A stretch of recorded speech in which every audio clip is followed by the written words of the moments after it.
గౌరవ బీసీ సంక్షేమ శాఖ మార్చులు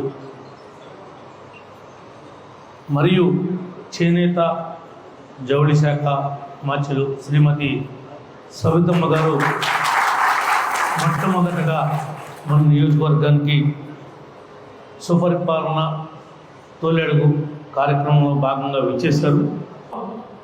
సుపరిపాలనలో తొలి అడుగు అనే కార్యక్రమం మీద మిమ్మల్ని కలవడానికి వచ్చాం. దీని యొక్క ఉద్దేశం ఇప్పటి వరకు అనుకున్నటువంటి పెన్షన్ 1000 రూపాయలు చేశాం. మనకి తల్లికి వందనం కింద ఎంతమంది పిల్లలున్నా అంతమంది పిల్లలకి డబ్బులు వేసాం. ఇంకా కొత్తగా ఇళ్ళు మంజూరు చేస్తున్నాం. స్థలాలు లేని వారిని కూడా ఐడెంటిఫై చేస్తున్నాం. అనేక గ్రామాల్లో ఒక 25 కోట్లతో సిమెంట్ రోడ్లు కానీ, బీటీ రోడ్లు కానీ, మెటల్ రోడ్లు కానీ ఇప్పటికే పూర్తి చేశాం. మరి ముఖ్యంగా ఎవరైతే రైతాంగం వ్యవసాయం చేస్తున్నారో మీ సొంత భూములన్నింటికి కూడా అన్నదాత సుఖీభావ కింద లిస్టులు రెడీ చేసి మీ పంచాయతీల్లో, సచివాలయాల్లో లిస్టులు ఏలాడగట్టడం జరిగింది. ఇంకా ఎవరైతే కౌలు వ్యవసాయం చేస్తున్నారో వాళ్ళను కూడా గుర్తించి వాళ్ళ యొక్క లిస్టులు కూడా ఐడెంటిఫై చేయడం జరుగుతుంది. ఇంకా 2 గ్యాస్ బండ్లో ప్రతి ఒక్క తల్లికి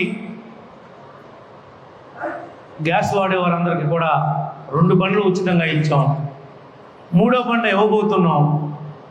రేపు ఆగస్టు 15 నుంచి ఉచితంగా మీరు చేయబెడితే ఆపి మహిళలందరినీ కూడా ఈ జిల్లాలో ఉచితంగా ప్రయాణం చేసేటువంటి సౌకర్యాన్ని ఏర్పాటు చేయబోతున్నాం. అనేక అంశాలు సూపర్ 6 కింద మీకు హామీలు ఇచ్చాం.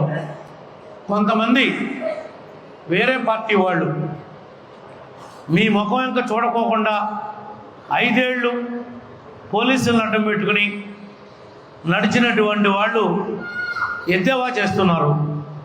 వాళ్ళ ఎవరి మాటలు కూడా మీరు నమ్మొద్దు. సుపరిపాలన తొలడుగులో అన్ని గ్రామాల్లో ఇప్పటికి 50 గ్రామాలు పైచిల్లరగా తిరగడం జరిగింది.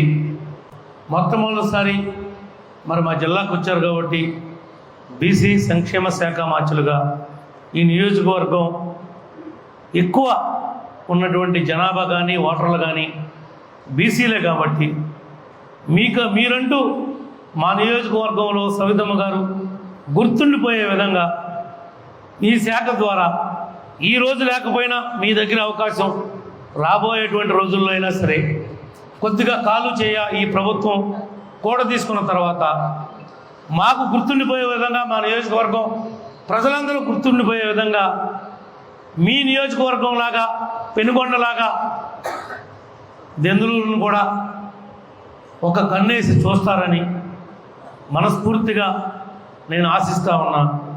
నా దగ్గర మరి చేనేత మగ్గాలు నేసేటువంటి వాళ్ళు కొంతమంది ఉన్నారు. వాళ్ళకి ఈ మగ్గానికి సంబంధించినటువంటి ఈ నువ్వులు కానీ, ఇంకా ఇతర సామాను కానీ, కరెంటు రాయితీలు కానీ విరివిగా మా వాళ్ళు కూడా మగ్గం పని చేయాలరా అని ఇంట్రెస్ట్ కలిగే విధంగా మీరు కృషి చేస్తారని మనస్ఫూర్తిగా మేము ఆశిస్తూ ఉన్నాం. ఈ యొక్క ఆదరణ 2 కింద గత 14-19 సంవత్సరంలో నేను శాసనసభ్యుడిగా పనిచేసినప్పుడు అనేక మందికి పాలకాయలని, తాళ్ళు ఎక్కడానికి పరికరాలని, ఇంకా ఇస్త్రీ చేసుకుంటానికి, నాయి బ్రాహ్మణులు కులవృత్తి చేసుకుంటానికి ఆ గిర్ర రివాల్వింగ్ చైర్లు, మిర్రర్స్, అదేవిధంగా వాళ్ళకి కత్తెరలు అదేవిధంగా వాషింగ్ మిషన్లు రజకులకి, ఇలాంటివన్నీ 210 ఐటమ్స్ని మా దెందులూరు మార్కెటింగ్ కమిటీలో నేను భద్రపరచడం జరిగింది.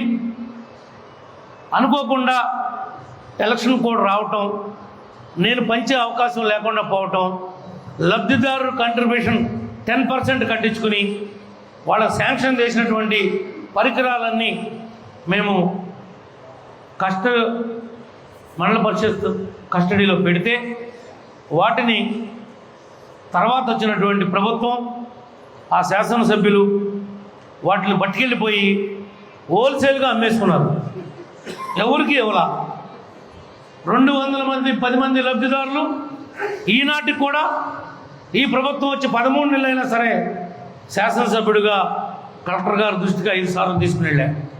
లబ్ధిదారులందరినీ, మా నాయకుల్ని, వాళ్ళందరినీ తీసుకుని ఒక కమిటీని ఎంక్వైరీకి కాన్స్టిట్యూట్ చేశారు జిల్లా స్థాయి అధికారులని. వాళ్ళు ఒక రిపోర్టు, డీటెయిల్డ్ రిపోర్ట్ ఇచ్చారు. ఈ యొక్క వస్తువులన్నీ కూడా లబ్ధిదారులకు చేరలేదు, ప్రక్కదారి పట్టినాయి, ఫలానా వాళ్ళు వీటిని కాజేశారని చెప్పి కూడా నివేదిక ఇవ్వడం జరిగింది. ఆ నివేదికని గౌరవ కలెక్టర్ గారు మల్లికార్జున్ గారట, మీకు తెలిసే ఉంటారు, రాష్ట్ర స్థాయి అధికారి, ఆయనకి నివేదించారు. చర్యలు తీసుకుంటాం, లబ్ధిదారులందరికీ న్యాయం చేస్తామని చెప్పి కలెక్టర్ గారు చెప్పారు. కానీ దాని మీద త్వరితగతిన మా వాళ్ళ యొక్క పరికరాలు ఇప్పిస్తూ ఎవరైతే వీటిని దుర్వినియోగం చేశారో, పక్కదోవ పట్టించారో వాళ్ళ మీద మరి క్రిమినల్ చర్యలు కూడా చేపట్టాల్సినటువంటి అవసరం ఉందని మేము భావిస్తూ ఉన్నాం.